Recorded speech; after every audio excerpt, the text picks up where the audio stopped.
தினசரிக்கிற மாதிரி ஒரு ஆடியன்ஸ்லாம் வந்து பார்க்கலாம். இப்போ நாங்கள் 3 பேருமே வந்து காலேஜ் ஆஃப் ஃபைனான்ஸில் படித்தோம். 3 பேருமே வந்து ஒரு என்ட்ரன்ஸ் எக்ஸாமுக்காக படிக்கிற ஒரு டியூஷன் சென்டரில் வந்து 3 பேருமே ஃபர்ஸ்ட் டைம் வந்து மீட் பண்ணோம். 3 பேரில் 4 பேர் 5 பேர். அதில் வந்து பிரபுன்னு ஒருத்தர் இருக்கான், வந்து இப்போ ஆசிரியராக இருக்கான். அந்த வந்து அட்டகத்தி சிவான்னு ஒருத்தர் இருக்கான். இப்போ நாங்கள் தான் 5 பேர் ஒன்றா சேர்ந்தோம். அதுக்கப்புறம் வந்து எங்களுடைய காலேஜ் லைஃப் வந்து நடந்தது. அவங்க 2 பேருமே அனிமேட்டர்ஸ். ஆக்சுவலி காலேஜ் ஃபர்ஸ்ட் இயர்ல நான் வந்து டைரக்டர் ஆகணும்னு முடிவு பண்ணிட்டேன். அவங்க 2 பேர் தினவரும் ஜெயும் முடிவு பண்ணது வந்து அனிமேட்டர் ஆகணும் தான் முடிவு பண்ணாங்க. ஒரு பயங்கரமான அனிமேஷன் படம் பண்ணணும். தினவருக்கு ஆசை வந்து பயங்கரமான அனிமேஷன் படம் பண்ணணும்னு ஆசை, ஜெய்க்கும் அதுதான் ஆசை. ஆனால் நான் வந்து ஃபர்ஸ்ட் இயர்லேருந்து வந்து நான் டைரக்டர் ஆக போகிறேன். நான் வந்து ஃபிலிம் தான் எடுக்க போகிறேன். ஆனால் வந்து நான் ஃபர்ஸ்ட் இயர்லேயே நான் என்ன பண்ணுறேன்னா வந்து நான் கொஞ்சம் புத்தகங்கள் படிக்க ஆரம்பித்தேன்.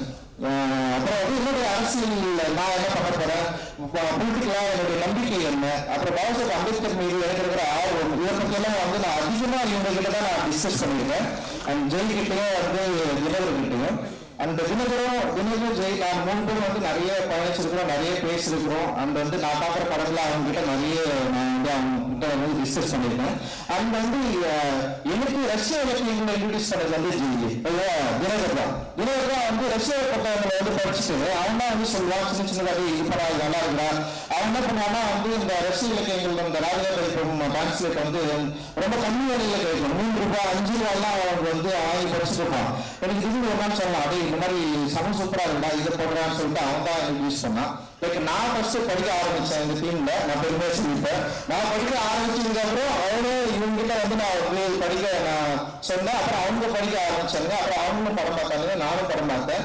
ஆனா நான் வேலைக்கு போறதுக்கு முன்னாடி அவங்க வேலைக்கு போயிட்டாங்க. 2 பேருமே நல்லா சம்பாதிக்க ஆரம்பிச்சாங்க. நான் வந்து காலேஜ் ஆஃப் ஃபைனான்ஸ்ல வந்து ஃபைனல் இயர் படிக்கிறப்ப வந்து தினகர் ஜெய் வந்து ஒர்க் பண்ண ஆரம்பிச்சாங்க, அனிமேட்டரா போயிட்டாங்க. காலேஜ் முடிச்சோடனே வந்து தினகர் பயங்கர நல்ல சேலரியில வந்து வேலைக்கு போயிட்டான்.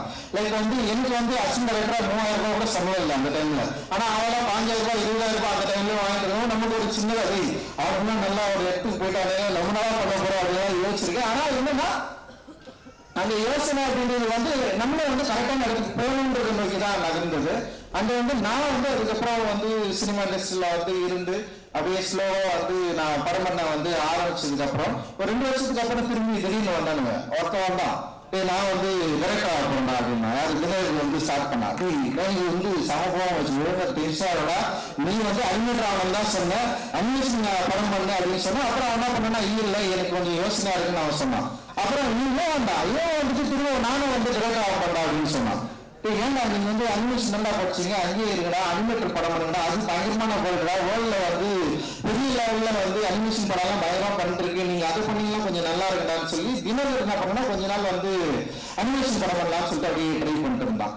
ஸோ இதுக்கப்புறம் என்ன பண்ணாங்கன்னா எங்களால முடியல. ஒரு நாள் வந்து ஜெய் வந்து டென்ஷன் ஆகிட்டான். அப்படியே என்னை வந்து நீ வந்து சேர்த்து ஃபர்ஸ்ட் ஜெய் நீ செஞ்சு அவன் செஞ்சானுங்களா அவன் செஞ்சான். ஓகே அவனை பண்ணா தினகர் என்ன பண்ணாங்கன்னா நான்லாம் என்னால் வேலை செய்ய முடியாதா, நான் வந்து அனிமேஷன் படமும் எழுதி போறதில்ல, நான் படம் பண்ண போறேன்னு சொல்லிட்டு கபாலியில வந்து அவன் வந்து அசிஸ்டன்ட் டைரக்டரா செஞ்சான். எனக்கு வந்து அசிஸ்டன்ட் டைரக்டரா வந்து ஒரு ஃப்ரெண்ட் வந்து சேர்றப்போ எனக்கு ரொம்ப கஷ்டமா இருக்கும். ஏன்னா வந்து அசிஸ்டன்ட் டைரக்டர்ன்றது வந்து ஒரு நமக்கு ரொம்ப க்ளோஸா யாராவது வந்துட்டாங்கன்னா அவங்கள வந்து திடீர்னு அசிஸ்டன்ட் டைரக்டர் நிறைய அசிஸ்டன்ட்ஸ் இருப்பாங்க. அவங்க வந்து அவன் வந்து சலுகைகளை வந்து ரொம்ப உரிமை கொண்டாட முடியாது இல்லை. அப்படி எனக்கு வந்து பயங்கர க்ளோஸ் ஃப்ரெண்டு அவங்க 2 பேர் தான் எனக்கு வந்து நான் இது வரைக்கும் வந்து நான் அவ்வளோ க்ளோஸா யார்கிட்ட இருந்தனாலாம் கிடையாது. அந்த 2 பேர் தான். ஏன்னா அதுக்கு நிறைய பேர் குறவப்படுவாங்க. நான் நிறைய பேர்கிட்ட சொல்லியிருக்கேன் எங்க ஃப்ரெண்டு தான் இவங்க 2 பேர் தான், வேற யாருமே கிடையாதுன்னு சொல்லியிருக்கேன். அந்த அளவுக்கு வந்து அவங்க 2 பேர்.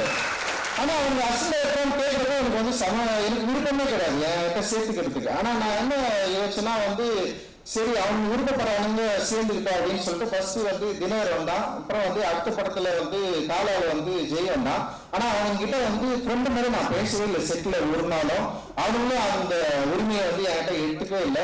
அசிஸ்டன்ட் டைரக்டர்னா அசிஸ்டன்ட் டைரக்டராகவே இருந்தானுங்க அவங்க. அது அப்படி எனக்கு அதுல வந்து சின்ன ஒரு சின்ன ஒரு தொடர்பு இல்ல, ஒரு என்ன சொல்றது, ஒரு சின்ன விரிசல் ஒரு லவ்ல அந்த மாதிரி ஆயிடுச்சு அது சொல்லிட்டு. ஏன்னா என்னால வந்து டைரக்டரா ஒரு அசிஸ்டன்ட் டைரக்டர் கிட்ட வந்து நான் எப்படி இருக்க முடியுமோ அப்படிதான் என்னால இருக்க முடியும். ஏன்னா இவங்கிட்ட நான் பயங்கர க்ளோஸ் ஆகிருன்னு வச்சுங்களேன், மற்ற அசிஸ்டன்ட் டைரக்டர் வந்து கஷ்டப்பட ஆரம்பிச்சிடும், யோசிக்க ஆரம்பிச்சிடும். ஏன்னா அவங்க தான் ரொம்ப நாளா இருக்காங்கல்ல என்கிட்ட. திடீர்னு ஒரு படத்துல வந்துட்டு இவனுங்க வந்து அவ்வளவு அந்த உரிமையை எடுத்துக்கூடாது இல்லை, நான் அந்த ஸ்டேஷனை வந்து விடவே இல்லை. அவங்கள அப்போ வந்து அசிஸ்டன்ட் டைரக்டரே வச்சிருந்தது வந்து அது ஒரு யோசனை தான். அது சரி அப்படியே வச்சிருந்தேன், சரி ஓகே. அதுக்கப்புறம் தான் வந்து அவங்க வந்து படம் பண்ணணும்னு சொல்லிட்டு முடிவு பண்ண, 2 படம் ஓப்பன் ஆனாங்க, 2 பேருமே அவன் படம் பண்ணணும்னு முடிவு பண்ணாங்க. சரி நீங்க படம் பண்ணுங்கடா அப்படின்னு சொன்னேன். அந்த வந்து ஆனா ஜெயிலை பொறுத்த வரைக்கும் எனக்கு எப்படின்னா, அவன் இவ்வளவு கொடூரமானவங்க எனக்கு தெரியும், பயங்கர கொடூரமானவன் தான் அவன். ஆனா வந்து அந்த பிரிட்டிங் தான் ஜெயில எனக்கு முன்னாடியே தெரியாம போயிடுச்சு. அவன் படம் பார்த்தீங்கன்னா தெரியும், அப்படி தெரியுமா அவன் தலையிலே வெட்டிட்டு போனாரு ஃபர்ஸ்ட் இயர்ல. அவன் பார்த்தாலே எனக்கு பயமா இருக்கும். ஒரு பேர் குண்டு போதுன்னா அவன் அண்ணன் வந்து பயமா சொல்லி கொடுத்து தெரியாது, என்னடா அது குண்டு தானே, குண்டு பண்ணிட்டு அவன் கையெல்லாம் பார்த்தீங்கன்னா வந்து ஃபுல்லாக வச்சு வச்சுருப்பான், பயமா சேர்த்து குத்தி பயங்கரமா பண்ணிருப்பான் அவன் அருண் போவான். அப்போ நமக்கு ஒரு பயமா இருக்கும், இன்னும் இப்படி நம்ம ஏதாவது சொன்னா உடனே வச்சுப்பான், சும்மா ஏதாவது சொன்னாலே வச்சுப்பான். அவனை வந்து சமாளிக்கிறதுக்கு ஒரு 3 நாள் ஆகும். அவனை பண்ணுவான், எறும்பு இருந்தான் 3 நாள் 4 பேர் சாப்பிடாம இருப்பான், என்கிட்ட சொல்லவே மாட்டான். ரொம்ப சாப்பிட முடியாம போன அந்த கடைசி செகண்ட் ஒரு 100 ரூபாய் வரும் அப்படிமா, அவ்வளவுதான் அவன் கேட்கறது. அவ்வளவுதான் வாங்கிட்டு என்னோட வேலை சொல்லனா நான் எதுக்கு உங்களுக்கு சொல்ல உங்கள்கிட்ட சொல்ல முடியாது அப்படின்னு போயிடுவான். திடீர்னு வந்து ரூம்ல இருக்க காணக்கூடாது, எங்கடா இருக்கிறதுனா வந்து ஏதோ ஒரு ஊர்ல விசாகப்பட்டினத்துல இருக்குன்னு சொல்லுவாங்க, ஏன்னா அங்க போனா சும்மா தோணிச்சு போயில அப்படின்வான். ஸோ அந்த மாதிரி ஒரு ஆள் எனக்கு எப்படி கண்ட்ரோல் பண்றதுலே தெரியாது. இவனுக்கு கல்யாணம் பண்ண வைக்கிறத பெரிய போராட்டம், அவன் வந்து அதை உட்காந்து அவனை வந்து இவனை எப்படி நம்மளால பயம், இவனை எப்படியா விட்டுறக்கூடாது யோசிச்சு. ஆனா அவன் இவ்வளவு மனசுக்குள்ள காதலித்து கவிதை, இந்த கவிதையெல்லாம் தயவுசெய்து படம் பாருங்க, பொருளமான கவிதை. அந்த கவிதையெல்லாம் எழுதி லவ் பண்ண ஒருத்தன் நமக்கு வந்து முன்னாடியே தெரியாம போயிடுச்சு. அது தெரிஞ்சுதான் அவன் வேற வேற டீல் பண்ணிருக்கோம். லைக் வந்து அவன் வந்து எல்லாத்தையும் மாத்தி அவன் ஒரு கொடூரமான ஒரு ஆளு, ஒரு பாக்ஸர், ஒரு கும்பு மேன அப்படின்னு சொல்லிட்டு நம்ம ஏமாத்துறதை சாக வச்சுருவாங்க. அப்படி ஒன்று பண்ணிருந்தான் அவன் ஆக்சுவலி. ஆனா அவன் ஒரு சென்சிட்டிவான ஆள், ரொம்ப வந்து லைக் வந்து இந்த சமூகத்தின் மீது பெரிய அக்கறை கொண்ட ஒரு மனிதன். வந்து அவனோட வேர் ஆஃப் காட்ஸ்ன்னு சொல்லிட்டு ஒரு டாக்குமெண்ட்ரி நீங்க வந்து டெஃபினட்டா பார்க்கணும். அந்த படத்தை வந்து அவன் வந்து ஒர்க் பண்ணதுக்கு அப்புறம் நான் மறந்துட்டேன். உண்மையிலே வந்து அவன் அதுல ரொம்ப சென்சிட்டிவா அது வந்து ரொம்ப ஆர்டிஸ்டிக்கா வந்து அந்த படத்தை வந்து ஹேண்டில் பண்ணியிருப்பான்.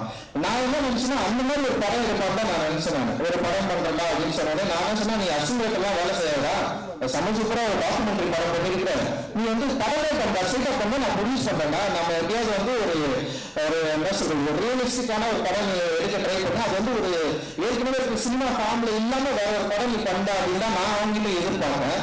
ஆனா அவன் என்ன பண்றான்னா அது பக்கா ஒரு கமர்ஷியல் டைரக்டரா இருக்கணும், அதுவும் மெயின் ஸ்ட்ரீம்ல வந்து இப்படி ஒரு கதை சொல்லணும்னு சொல்லிட்டு அவன் வந்து அவன் ஆசைப்பட்டிருக்கான். அதுதான் அவன் வந்து தொடர்ந்து சொல்லிட்டே இருந்தான். ஒரு மெயின் ஸ்ட்ரீம்ல நான் வந்து இந்த மாதிரி ஒரு கதை தான் பேசணும் அப்படின்னு அவன் சொன்னா, சரி ஓகேன்னு சொல்லிட்டு தான் அந்த வந்து படத்தை வந்து நம்ம வந்து ஆரம்பிச்சோம். அந்த கதையை வந்து அவன் ரெடி பண்ணி படிச்சதுக்கு அப்புறம் எனக்கு வந்து ரொம்ப சந்தோஷமாயிடுச்சு. அந்த ரொம்ப நல்லா இருக்கா, இன்ட்ரெஸ்டிங்கா இருக்கா அப்படின்னு சொன்னேன். ஆனா நான் எதிர்பார்த்த ஜெய் இது இல்லை அப்படின்னு அவன்கிட்ட நான் சொன்னேன். ஜெய்கிட்ட எதிர்பார்க்கிற ஒரு கண்டென்ட் இதுவா அப்படின்னு சொல்லிட்டு எனக்கு வந்து ஃபர்ஸ்ட் வந்து சந்தேகமா தான் இருந்தது. ஏன்னா அவன் ரொம்ப ராவான ஆளா ஒரு பயங்கரமா ஒரு வேற ஒரு அப்படி எதிர்பார்க்காத ஒண்ணு பண்ணுவா அப்படின்னு நான் நினைச்சேன். ஆனா அவன் என்ன பண்ணான்னா அவனோட லைஃப்ல இருந்து ஒரு கதையை எடுத்து தன்னுடைய லைஃபை கொஞ்சம் சினிமாவா மாத்தி இந்த படத்தை வந்து அவன் பிரசன்ட் பண்ணியிருக்கான். அண்ட் வந்து ரொம்ப சூப்பரா வந்திருக்கு. நான் படம் பார்த்து ஃபர்ஸ்ட் டைம் வந்து படம் பார்த்து முடிச்சோடனே வந்து எனக்கு ரொம்ப சந்தோஷமாயிடுச்சு. ஜெய் வந்து டெஃபினட்டா வெற்றி அடைஞ்சிருவான் அப்படின்ற மாதிரி எனக்கு தோணுச்சு. அவனுடைய வெற்றி வந்து ரொம்ப முக்கியமானதாக இருக்கும் அப்படின்னு எனக்கு தோணுச்சு. நிச்சயமா வந்து இந்த படம் ஜெய்க்கு வந்து ஒரு நல்ல முகவரியை கொடுக்கும். ஜெயோட ஸ்டார்டிங் அப்படின்றது வந்து இந்த படத்துல வந்து ரொம்ப சூப்பரா வந்து இருக்கும் அப்படின்னு நான் வந்து நம்புறேன். நான் டெக்னிக்கலா எல்லாருமே சூப்பரா ஹேண்டில் பண்ணிருக்கான். அந்த மியூசிக் மட்டும் இல்லாம வந்து கேமராமேன், எடிட்டர் எல்லாருமே வந்து இந்த படத்துல வந்து அவ்வளவு சூப்பரா வந்து ஹேண்டில் பண்ணிருக்கான். அதனால வந்து இந்த படம் வந்து மக்களுக்கு பிடிச்ச படமாகவும் இருக்கும். இந்த ஏன்னா படத்தை நான் பார்த்ததுனால சொல்றேன், ரொம்ப கான்பிடண்டா சொல்றேன். நீங்களுக்கும் சரி லெமன் லீஃப்க்கும் சரி இந்த படம் வந்து ரொம்ப நல்ல படமா இருக்கும் அப்படின்னு வந்து நான் வந்து நம்புறேன். அண்ட் தொடர்ந்து அப்புறம் வந்து கீர்த்தி பயங்கரமா பேசுறீங்க, வேற நீதான் இன்னைக்குள்ளா வந்து ரொம்ப முக்கியமான நாள்ல இல்லை இருக்கு. அப்புறம் நம்ம வீட்டுல எல்லாம் கப்பல் நம்மலாம் வந்து தீவிரவாதிகள் தான் இருக்கு போயிட்டு அந்த அளவு இன்னைக்கு வந்து வயதா போயிருக்கிறது. ரொம்ப தீவிரமான ஒரு காலகட்டத்தை நோக்கி இந்தியா நகர்ந்து கொண்டிருக்கிறது. நமக்கு தெரியாது இன்னும் 5 ஆண்டு 10 ஆண்டுகள்ல நம்ம எவ்வளவு மோசமான ஒரு இந்தியாவில் இருக்க போறோம் அப்படின்ற ஒரு பயம் வந்து நிச்சயமா இது வந்து உணர்த்து அப்படின்னு நான் நினைக்கிறேன். அந்த மாதிரி ஒரு பயமான ஒரு காலகட்டத்தில் என்றவர்களுக்கு முன்னாடி நம்ம சரி பண்ணுவதற்கு நம்முடைய மனதை பண்படுத்துவதற்கு நமக்கு உள்ள இருக்கிற இந்த மூளையில ஏற்றி வைத்திருக்கிற இந்த புத்தகத்தனத்தையும் நமக்கு வந்து தினமும் சொல்லிக் கொடுத்து கொண்டு இருக்கிற மதத்தையும் வந்து நம்ம வந்து எரேஸ் பண்றதுக்கு நம்ம கிட்ட இருக்கிற டூலான ஆர்ட்டை நம்ம வந்து பயன்படுத்தி இருக்கிறோம். இந்த ஆர்ட் வந்து டெஃபினட்டா மக்கள்கிட்ட வந்து ஈஸியா ஒரு என்ன சொல்ற ஒரு டூல் அது. இந்த டூல் வந்து மக்கள் மனதில் ரொம்ப ஃபோர்ஸ்ஃபுல்லா பண்ணிட்டு இருக்கிற இந்த பிற்போக்குத்தனத்தை இந்த ஆர்ட் வந்து சரி பண்ணும் அப்படின்னு சொல்லிட்டு நம்ம வந்து நம்புறோம். அந்த நம்பிக்கையோடு தான் இந்த ஆர்ட்டை வந்து நம்ம வந்து ஹேண்டில் பண்ணிட்டு இருக்கோம். அந்த நம்பிக்கையோட தான் நம்ம வந்து ஒர்க் பண்ணிருக்கோம். நிச்சயமா இந்தியாவை அப்படி ஒரு மோசமான காலகட்டத்துக்கு வந்து தள்ளி விடாமல் நிறுத்துவதற்கு நம்மளால முடிந்த வேலையை நம்ம எல்லாரும் செய்யணும். இந்தியா முழுக்க வந்து இது செய்வோம் அப்படின்னு வந்து நான் வந்து நம்புறேன். இந்த நேரத்தில் எங்களோடு துணைந்திருக்கிற ஊடக நண்பர்களுக்கும் பத்திரிகை தொலைக்காட்சி நண்பர்களுக்கும் மிகப்பெரிய நன்றி. அண்ட் வந்து நீளம் ப்ரொடக்ஷன்ல ஒர்க் பண்ற எல்லா நண்பர்களுக்கும் வந்து என்னோட நன்றி. நிறைய பேர் ஒர்க் பண்றாங்க நீளம்ல வந்து இவ்வளவு பெரிய பிராண்டா மாறினதுக்கு வந்து எல்லாமே வந்து காரணம். அந்த நீளத்தோட சேர்ந்து நிறைய பேர் ஒர்க் பண்றாங்க. இன்னைக்கு நிறைய ப்ரொடியூசர்ஸ் வந்து எங்க கூட சேர்ந்து வந்து படம் பண்ணலாம்னு சொல்லிட்டு வராங்க. பெரிய நம்பிக்கை வந்து அவங்களுக்கு வந்து நீளம் கொடுத்திருக்கு. அந்த வந்து மக்களுக்கும் ரொம்ப நெருக்கமான ஒரு தயாரிப்பு நிறுவனமா நீளம் இருக்கு. அந்த எங்களோட சேர்ந்து ஒர்க் பண்றதுக்கு எங்களை நம்புவதற்கு உங்களுக்கு எல்லாருக்கும் மிகப்பெரிய நன்றியை நான் வந்து தெரிவிச்சுக்கிறேன். நம்ம வந்து டைம் முடிஞ்சிச்சு அப்படின்னு நான் நினைக்கிறேன். நம்ம எல்லாரும் இந்த நாளை நம்ம எல்லாரும் வந்து மிக முக்கியமான நாளா நம்ம வந்து பார்த்துட்டு இருக்கிறோம். இந்த நாள்ல இருந்து ஒரு புதிய வரலாறு ஆரம்பிக்கிறது. அந்த வரலாற்றில் நாம எங்க இருக்க போகிறோம் அப்படின்ற ஒரு யோசனையோட நம்ம வந்து கிளம்புவோம். அது வந்து நிச்சயமாக ப்ளூ ஸ்டார்ன்றது பேரு ஒரு பெரிய அரசியல் தான். அந்த ப்ளூ ஸ்டார் நீல நட்சத்திரம், நீல வானம், அந்த நீளம் நம்ம வந்து சரியான இடத்துல வந்து நம்ம வந்து வழிநடத்தும் அப்படின்னு நான் வந்து நம்புறேன். மகிழ்ச்சி. இன்னொரு